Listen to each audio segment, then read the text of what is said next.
Scholars کی بات کریے جو واقعتاً علم اور تفقہ دین کے لیے اپنی پوری پوری زندگیاں لگا دیتے تھے، اور ان پہ ایمان خاتمہ بالایمان، ان کا ایمان پہ خاتمہ ہوا ہے، اور انہوں نے اپنی تقوی میں وہ بہت اعلیٰ ترین درجوں پہ فائز تھے. تو ان لوگوں کے درمیان یہ باتیں ہوئی، اور ان میں سے کثیر نے یہ بات کہی ہے جو میں نے آپ کے سامنے رکھ دی ہے کہ فترہ کے پیریڈ والے جو لوگ تھے ان کو ہم کسی بھی درجے پہ یہ بات نہیں کہہ سکتے کہ وہ نہیں ہے. اور پھر ایک حدیث پہ میں بات ختم کرتی ہوں. حضرت عبداللہ بن عباس رضی اللہ تعالی عنہ کی یہ حدیث ہے، اور وہ کیا کہتے ہیں اس میں، وہ کیا فرماتے ہیں جو میں نے آپ کو پچھلے دنوں سنائی بھی تھی، اور یہ بھی بہت لاجیکل پوائنٹ ہے کہ رسول اللہ صلی اللہ علیہ وسلم نے فرمایا کہ اللہ تعالیٰ نے خلق کی تخلیق فرمائی، یعنی کہ ہی کریٹڈ، تو مجھے سب سے اچھے گروہ میں رکھا، مجھے سب سے اچھے گروہ میں رکھا، پھر ان کے بھی 2 گروہوں میں سے سب سے زیادہ اچھے گروہوں میں مجھے رکھا، میرے قبائل کو چنا تو مجھے سب سے اچھے قبیلے میں رکھا، پھر گھرانوں کو چنا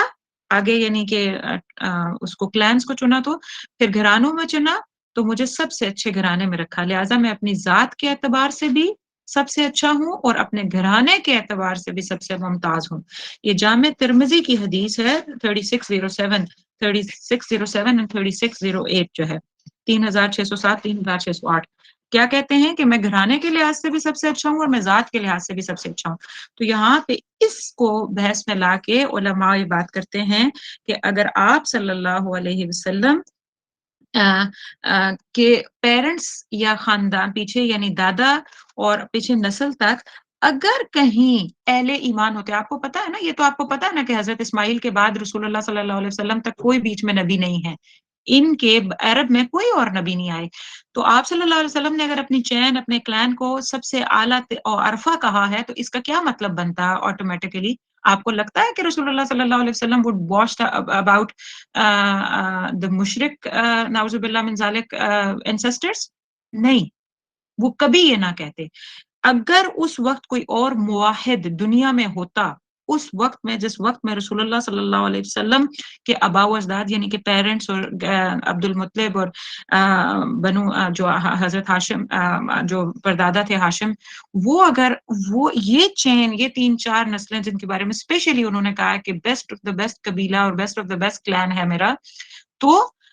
اگر اس وقت کوئی اور موحد ہوتا تو کیا ایسا ہو سکتا تھا کہ رسول اللہ صلی اللہ علیہ وسلم کسی موحد کو چھوڑ کے، موحد کیا یعنی کہ جو اہل ایمان، جو اللہ کو واحد جانتے ہیں، اگر کوئی اور ان سے بیسٹ پیپل ہوتے تو اللہ صرف آپ صلی اللہ علیہ وسلم کے والدین یا پچھلی خاندان میں ہونے کی وجہ سے یہ حدیث کبھی ایسا ہو سکتا تھا کہ آپ صلی اللہ علیہ وسلم بولتے؟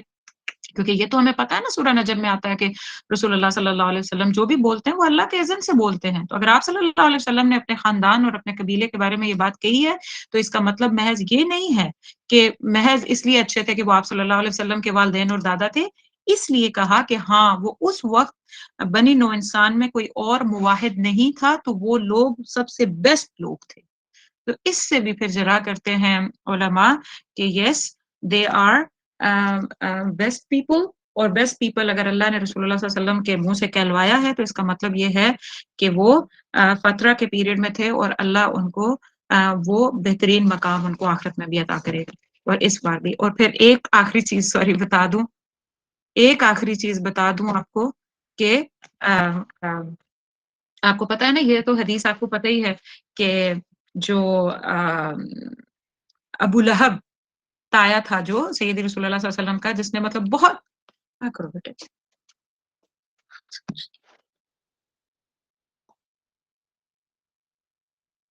ابو لہب کی بات ہو رہی تھی کہ ابو لہب نے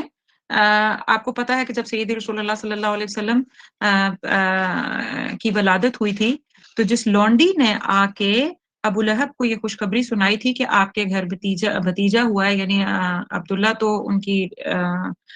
ڈیتھ ہو چکی تھی، تو اس طرح جب انہیں پتا چلا تو اس لونڈی کو ہی آزاد کر دیا تھا. تو اس عمل کی وجہ سے حدیث میں آتا ہے کہ اس عمل کی وجہ سے کہ وہ رسول اللہ صلی اللہ علیہ وسلم کی پیدائش پہ خوش ہوا تھا،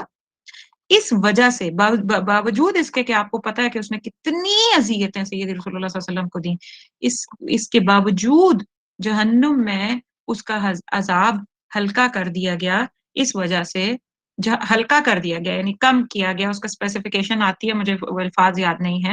ہے تو وہ عذاب نہیں لیکن کم کر دیا گیا کیونکہ سید رسول اللہ صلی اللہ علیہ وسلم کی پیدائش پہ وہ خوش ہوا تھا. اب یہ صحیح حدیث ہے. تو اب ایک شخص جو ہے وہ رسول اللہ صلی اللہ علیہ وسلم کی پیدائش پہ خوش ہو رہا ہے اور اس کا عذاب ہلکا کر دیا گیا، جبکہ اس نے اسلام کو وہ صحیح ڈس بلیور تھا،